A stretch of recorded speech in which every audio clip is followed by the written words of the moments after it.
हमारे YouTube channel global science IQ। I hope आप सभी लोग बहुत ही अच्छे होंगे, बिंदास होंगे और आपकी तैयारी भी बहुत ही बेहतरीन चल रही होगी। तो सबसे पहले हमारे सभी प्यारे प्यारे स्टूडेंट्स को गुड इवनिंग, शुभ संध्या, राधे राधे, जय श्री कृष्णा, जय माता दी। स्टूडेंट्स, आज हम आपके लिए केमिस्ट्री का लेक्चर नंबर 15 लेकर के आए हैं, जिसमें बहुत ही इम्पोर्टेंट एंड कीमती टॉपिक जिसका नाम है एटॉमिक मॉडल ऑफ बोर के बारे में जानकारी देंगे। ये टॉपिक आपके सभी मेडिकल एग्जाम, साथ ही साथ आपके क्लास 11-12 के लिए बहुत ही बिंदास टॉपिक है। यहाँ से अधिकांशतः आपके एग्जाम में एक ना एक क्वेश्चन अवश्य पूछा जाता है। तो फिर छोटा सा काम कीजिएगा, वीडियो को अंत तक वॉच कीजिएगा, साथ ही साथ कॉपी पेन अपने पास रखिएगा। जैसे जैसे हम चीजों को नोट डाउन करते जाएं, आप अपनी नोटबुक में नोट डाउन करते जाइएगा, जिससे आगे चल के इन चीजों को एक बार रिवाइज कर सके। चलिए ज्यादा समय न लेते हुए डायरेक्ट हम अपने टॉपिक पर बात करेंगे। स्टूडेंट्स, ये हमारा जो चैप्टर है एटॉमिक स्ट्रक्चर यानी कि परमाणु संरचना, क्लास 11th का एक बहुत ही बढ़िया सा चैप्टर है। ये इसी से निकल के आता है एक छोटा सा टॉपिक, बोर का परमाणु मॉडल। इससे पहले हम आपको 2 मॉडल पढ़ा चुके हैं। एक था हमारा थॉमसन का परमाणु मॉडल, सेकंड था हमारा रदरफोर्ड का मॉडल। ठीक है, यहाँ से देखो हम सीख क्या रहे हैं। तो आपको पता है कि सबसे पहले हुआ क्या, इलेक्ट्रॉन और प्रोटॉन की खोज हो गई। ठीक है, अभी न्यूट्रॉन की खोज उस वक्त नहीं हुई थी, प्रोटॉन और इलेक्ट्रॉन की खोज हो गई। तो वैज्ञानिकों के मन में विचार उठा कि प्रोटॉन और इलेक्ट्रॉन ये किसी परमाणु में रहते हैं। ठीक है, तो उन्होंने उनके मन में विचार आया कि किसी भी परमाणु में ये इलेक्ट्रॉन और प्रोटॉन कैसे रहते और कहाँ रहते हैं। उसी प्रकार से जैसे कि किसी एक घर में यदि 2 मेंबर रहते हो तो सबके मन में विचार उठेंगे कि एक छोटा सा घर, इसमें 2 मेंबर कहाँ रहते होंगे। ठीक है, उसी प्रकार से वैज्ञानिकों के मन में विचार हुआ कि एक छोटा सा परमाणु जिसमें प्रोटॉन इलेक्ट्रॉन का पता चला कि परमाणु प्रोटॉन और इलेक्ट्रॉन से मिलकर के बना होता है। तो उन्होंने ये जानना चाहा कि परमाणु में प्रोटॉन और इलेक्ट्रॉन कहाँ रहते हैं। ठीक है, वहीं से हमारे मॉडल स्टार्ट हुए, मॉडल बनने स्टार्ट हुए, जहाँ पे सबसे पहले थॉमसन भाई साहब ने अपना मत रखा और थॉमसन का परमाणु मॉडल दिया। जब उनका मॉडल पूर्णतः सिद्ध नहीं कर सका कि प्रोटॉन इलेक्ट्रॉन किसी भी परमाणु में कहाँ व्यवस्थित रहते हैं, तब हमारे नेक्स्ट वैज्ञानिक रहे रदरफोर्ड भाई साहब। उन्होंने अपने मत को रखा कि प्रोटॉन इलेक्ट्रॉन कहाँ रहते हैं। वो भी पूर्णतः बात को सिद्ध नहीं कर सके कि प्रोटॉन इलेक्ट्रॉन किसी भी परमाणु में कहाँ रहते हैं। तब हमारे नेक्स्ट वैज्ञानिक हुए नील्स बोर। उन्होंने अपने मत को रखा और उनके द्वारा कही एक चीजें परमाणु के बारे में सच है, और यहाँ से हमने सीखा भी कि किसी भी परमाणु में प्रोटॉन और इलेक्ट्रॉन कहाँ रहते हैं। इनका भी मॉडल रद्द किया गया, लेकिन इनका इस पे पूर्णतः रद्द नहीं किया गया। यानी कि हम यहाँ से पता कर लेते हैं कि प्रोटॉन और इलेक्ट्रॉन किसी भी एटम में कहाँ व्यवस्थित रहते हैं। ठीक है, एक बार हम रदरफोर्ड और थॉमसन के मॉडल पर नजर डालेंगे, एक बार इसको रिवाइज करेंगे, उसके बाद बोर के परमाणु मॉडल को समझाएंगे। बहुत ध्यान से समझिएगा। जब हमने आपको थॉमसन का परमाणु मॉडल पढ़ाया था, तब आपने सीखा था कि थॉमसन का परमाणु मॉडल, एटॉमिक मॉडल कहता है कि हमारा जो परमाणु है वो धनावेशित गोला है। उनका कहने का अर्थ था कि प्रोटॉन जो होते हैं वो पूरे ही एटम में एक समान रूप से वितरित रहते, यानी कि परमाणु हमारा धनावेशित गोला होता है, ऐसा कहा गया। और उन्होंने कहा कि इलेक्ट्रॉन जो होते हैं वो इसमें धसे रहते हैं, जैसे तरबूज में उसके बीज। ठीक है, उन्होंने कहा कि इलेक्ट्रॉन जो होते हैं वो इसमें धसे रहते हैं जैसे कि तरबूज में उसके बीज। बात समझ में नहीं आई, उन्होंने तरबूज को मंगाया, बीज से फाड़ा, उन्होंने समझाने का यानी कि प्रयास किया। उन्होंने कहा कि तरबूज का ये जो लाल लाल हिस्सा है, तरबूज का ये जो लाल लाल हिस्सा है वो हमारे प्रोटॉन है, उसमें जो बीज धसे हुए हैं ये हमारे इलेक्ट्रॉन है।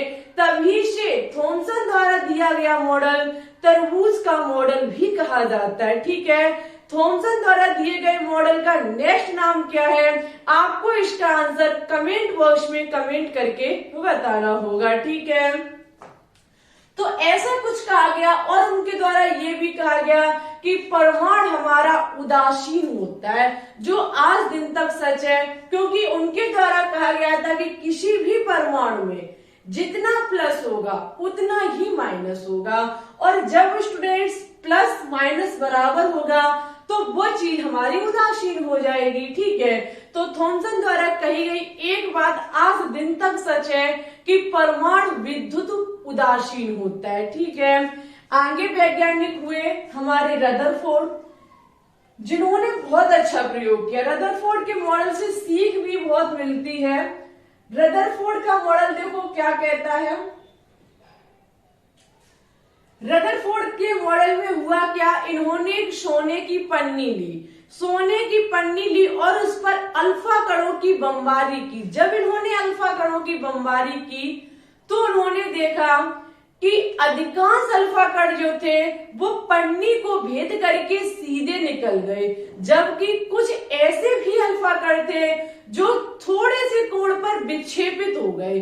साथ ही साथ उन्होंने ये भी पाया कि लगभग 20,000 कणों में से कोई एक कण जाता है और टकराकर अपने ही रास्ते पर वापस लौट आता है। उन्होंने कहा कि हमने अल्फा कणों की बमबारी की, अल्फा कण बोले तो हमारा हीलियम 2+, यानी कि हम कह सकते हैं कि हमने धनावेशित चीज की बमबारी की। समझने का प्रयास कीजिएगा, जब हमने अल्फा कणों की बमबारी की तो अल्फा कण बोले तो He2+ होता है। ठीक है, He2+ होता है। जब He2+ की हमने बमबारी की यानी कि धनावेशित चीज की बमबारी की, तो उन्होंने देखा कि जब कुछ 20,000 में से कोई एक ऐसा कण जो जाता है टकरा कर वापस लौट आता है, उन्होंने कहा हो ना हो जिस जगह से हमारे ये कण टकराकर वापस लौट रहे हैं वो जगह हमारी धनावेशित है, क्योंकि आपको पता है धनावेशित को क्या करता है, प्रतिकर्षित करता है। ठीक है, तो उन्होंने सोचा कि पक्का यहाँ पे कोई ना कोई धनावेशित जगह है जहां से हमारे कण की वापसी होती है। उन्होंने कहा कि जहां पर कोण से विक्षेपित होते हैं, तो उन्होंने सोचा कि उसके जो हमारा धनावेशित स्थान है उसके साइड से हमारे कण निकलते हैं जो थोड़े से कोण पर विक्षेपित हो जाते हैं, और जिस स्थान से हमारे कण जाते हैं और डायरेक्ट निकल जाते हैं, पीछे चमक उत्पन्न करते हैं जाकर के, उन्होंने कहा वो हमारा ऋणावेशित भाग होगा। जहां पर उन्होंने धनावेशित भाग को खोजा, हमारे रदरफोर्ड भाई साहब ने उसे नाभिक की संज्ञा दी। ठीक है, किसकी संज्ञा दी, नाभिक की संज्ञा दी, और उन्होंने कहा कि जहां पर ये हमारा कण वापस आया वहां पर हमारे प्रोटॉन है। ठीक है, क्योंकि प्रोटॉन P+ होता है। फिर देखो हुआ क्या, उन्होंने समझाने का प्रयास किया और उन्होंने कहा कि किसी भी परमाणु में इलेक्ट्रॉन किसी भी परमाणु में जो हमारा प्रोटॉन होता है वो नाभिक में यानी कि उसके केंद्र में होता है, जबकि इलेक्ट्रॉन जो होते हैं वो वृत्ताकार मार्ग पर चक्कर लगाते रहते हैं।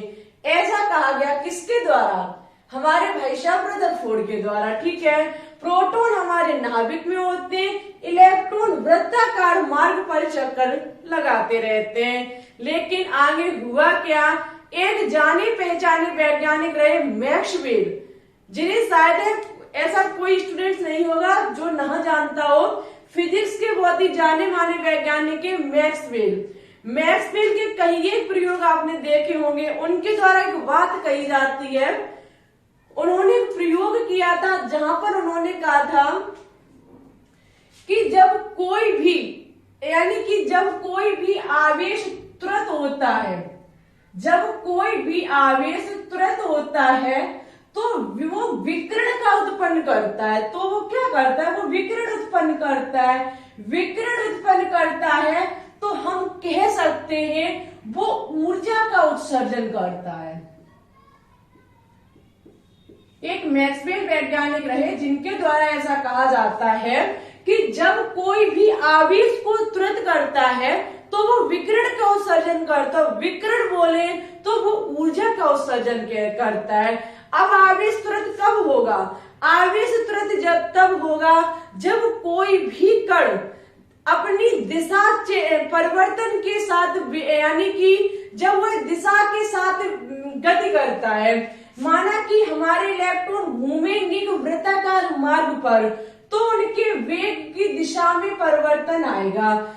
ऐसे घूमेंगे, हर वक्त उसके वेग की दिशा में परिवर्तन आएगा कि नहीं आएगा, तो बिल्कुल आएगा। जब उनकी दिशा में वेग में परिवर्तन आएगा तो स्टूडेंट्स आवेश तुरंत होगा। आवेश तुरंत होगा तो ऊर्जा का उत्सर्जन होगा। जब ऊर्जा का लगातार उत्सर्जन होगा तो आप समझ सकते हैं केंद्र में है प्रोटॉन, धनावेशित भाग, इलेक्ट्रॉन हमारे चक्कर लगाएंगे, ऊर्जा का उत्सर्जन करेंगे। एक समय ऐसा आएगा जब इलेक्ट्रॉन की ऊर्जा खत्म हो जाएगी और वो जाकर के नाभिक में गिर जाएंगे। हमारा परमाणु अस्थायी हो जाएगा। आपको पता है परमाणु स्थायी होता है। माना कि कोई चीज सामने रखी हुई है तो ऐसा नहीं है आज इतनी सी है कल को इतनी सी रह जाए, क्योंकि परमाणु जब समाप्त हो जाएगा तो चीज तो छोटी वैसे भी हो जाएगी। ठीक है, तो ऐसा नहीं होता है। जितनी आज आप छोड़ जाएंगे कल को वो आपको उतनी ही मिलेगी। ऐसा नहीं है कि परमाणु नष्ट हो जाएगा, परमाणु स्थायी होता है। रदरफोर्ड का मॉडल मैक्सवेल सिद्धांत के अनुसार अपनी बात पूर्णता सिद्ध नहीं कर सका। इसी में थोड़ा सा संशोधित किया हमारे नील्स बोर नामक वैज्ञानिक ने। अब हम आज के टॉपिक पर चर्चा करेंगे। ठीक है, ये आपका पीछे का रिवाइज हुआ जो भी था। देखो सन क्या हुआ, सन 1913 ईस्वी में नील्स बोर ने रदरफोर्ड के नाभिकीय मॉडल को संशोधित करके अपना मॉडल प्रस्तुत किया। ठीक है, उन्होंने उसी में संशोधित किया। संशोधित देखना कितना बेहतरीन था। परमाणु के नाभिक में प्रोटॉन स्थित होते, ये बात रदरफोर्ड के द्वारा कही गई थी और यही बात हमारे नील्स बोर वैज्ञानिक ने कही कि परमाणु के नाभिक में प्रोटॉन स्थित होते हैं, जबकि इलेक्ट्रॉन उसके चारों तरफ निश्चित वृत्ताकार मार्ग पर चक्कर लगाते हैं। ओनली चेंजिंग किसमें हुई, निश्चित। उन्होंने छोटा सा शब्द जोड़ा, निश्चित, यानी कि फिक्स। रदरफोर्ड द्वारा कहा गया था कि परमाणु उसके नाभिक में स्थित होते हैं और इलेक्ट्रॉन उसके वृत्ताकार मार्ग पर चक्कर लगाते रहते हैं, जबकि नील्स बोर ने कहा कि वो निश्चित वृत्ताकार मार्ग पर चक्कर लगाते रहते हैं। कैसे, तो समझो। उन्होंने कहा कि ये है नाभिक जहां पे प्रोटॉन रहते हैं। ठीक है, ये है निश्चित वृत्ताकार मार्ग का पथ, ये है।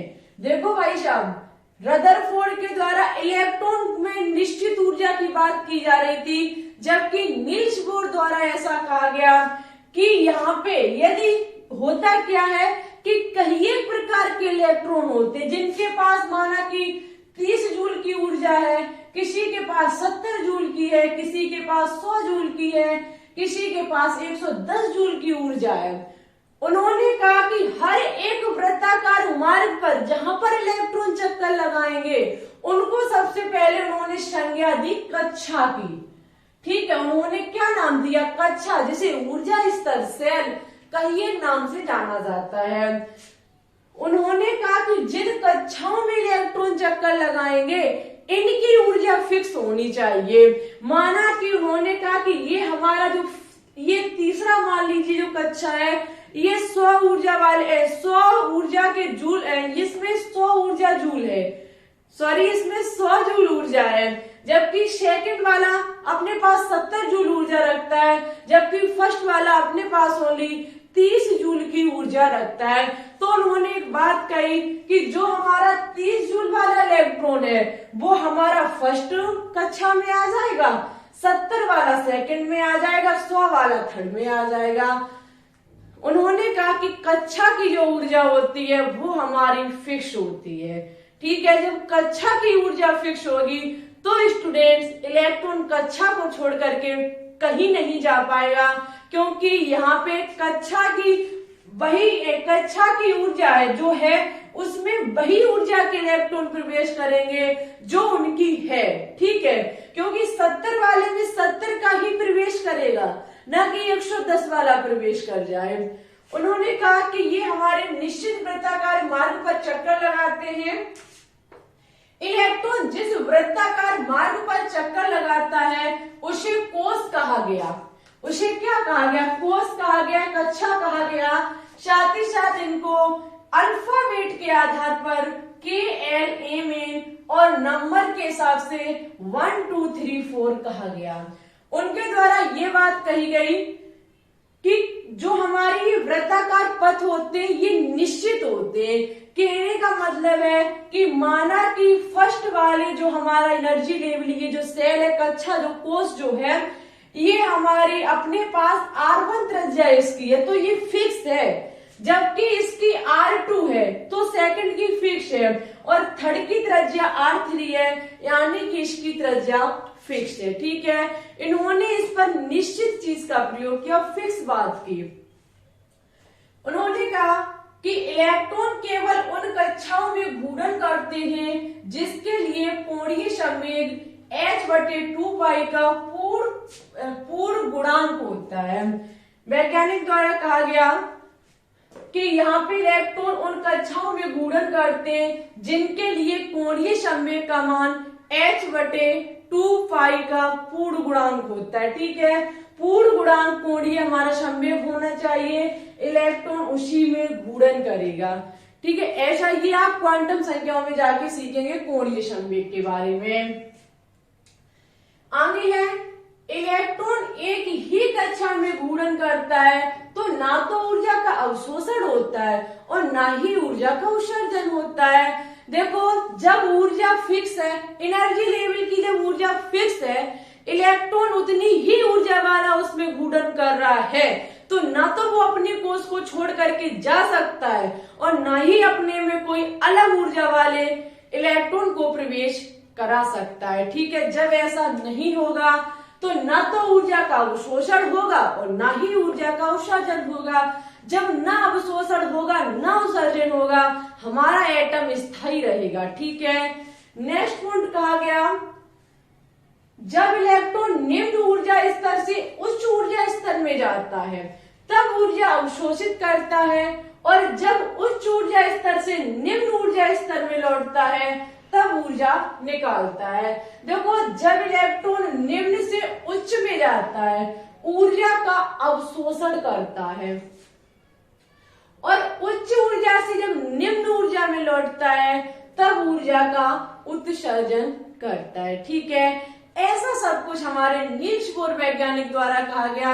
उनके द्वारा कही गई दो बातें याद रखना, एक कोणीय संवेग h/2π का पूर्ण गुणांक होता है, सेकंड निश्चित वृत्ताकार मार्ग। ठीक है, और यहाँ से भी एग्जाम में क्वेश्चंस पूछे जाते हैं।